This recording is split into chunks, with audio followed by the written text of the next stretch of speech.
Hey everybody, wanted to show you where we're at now. We haven't actually got these laid out precisely where we want them. They're just loosely put together. We can, of course, move these. There's no compost in them yet.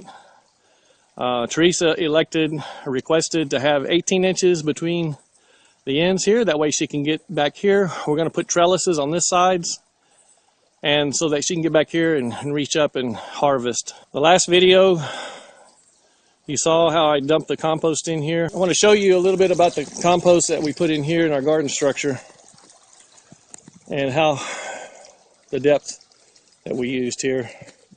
You notice there's a gap here all the way around. It's about a 2 to 3 inch gap, and we did that. You can really see it on the end here, how much of a gap there is. And the reason we did that is so there's not compost all the way up flush to our trim board, because if we do that, then the soil underneath here doesn't dry out quick enough, doesn't drain quick enough, stays too moist and start to get fungus problems. But the trim boards are nice. It's something Teresa wants to do out there on our raised beds, the new raised beds with the pallets. They're nice to have to put your knees on, to step on, to put tools on, your transplants, things like that as you're working. Okay, out here I wanted to give you a quick detail on how we put these together. And let me show you down here. Okay, these joints here, how we put them together using this board here, a structural board, and this structural board here. These other boards that you'll find on the pallets aren't quite as thick, so obviously you want to use these thicker boards. And what we did is I drilled a pilot hole in the top first on both sides to use as a pivot. I was actually working by myself, so Teresa helped me on some of these. But when you're working by yourself, it takes a little longer, but you just have to be a little more innovative. So I drilled a pilot hole over there and over there. I put a screw in right here, and I put a 3-inch screw so that I could really penetrate into this board here and get some meat. It's the same thing over there. And once I got that screw in and could pivot, I changed back out to the drill bit. Let me switch over here to the other side where you can see. I don't get so much of a sunshade. I switched back over to the drill bit, and I drilled a hole in here, and then I drilled a hole in the middle. Actually not the middle, but right in here.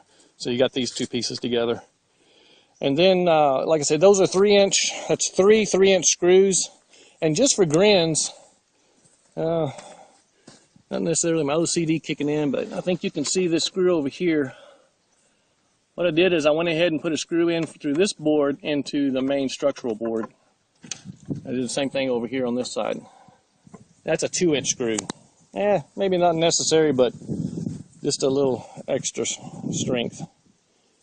And for the middle here, what I did, lined them up.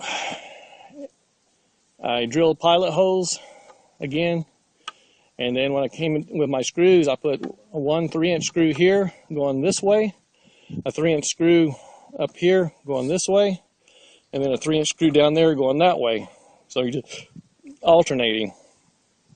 And one of the things you could do here, instead of using the screws, because this is really the weakest joint of the raised bed. Now I've got cross braces on, as you've seen here. We got one cross brace here, as you can see going across here, and then one cross brace at the bottom, and it goes all the way across. So anyway, what you could do here, if you're a little bit more on the OCD side, is you could drill a couple of holes, or maybe even 3, and just put hardware in there with hex bolts and nuts and washers. That'll hold it real tight. I believe that the screws are going to be plenty sturdy enough structurally, especially with the cross bracing, to hold them.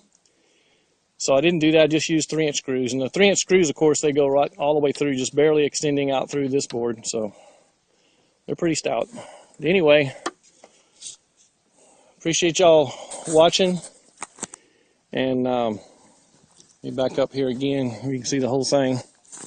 So we've got 4 by 8 raised beds,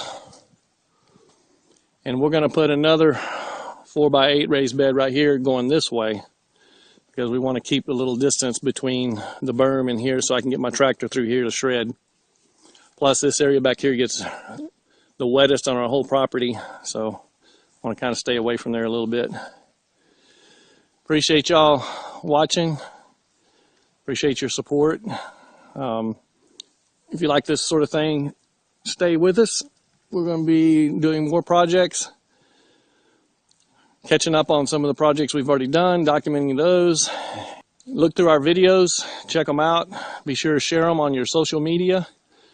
Subscribe and give us a thumbs up if you like it. We sure do appreciate it. It gives us motivation to continue. We're not experts in any degree at anything. We were just got some experience on different DIY projects and gardening, solar power, rainwater collection, building and construction. So we're just hoping that we'll put some videos out to help and inspire some others to get out and get active and try to live a more sustainable, frugal life, which is really, really rewarding. I kind of slacked off for the last couple of years, got into a funk, and I'll tell you what, I feel a whole lot better getting out and working with my hands again and doing some stuff and being productive. That's what it's all about. I think our Creator made us that way, and we follow that. We feel more healthy, more rejuvenated, and more motivated just to continue and be productive. Thanks again for watching the video. God bless.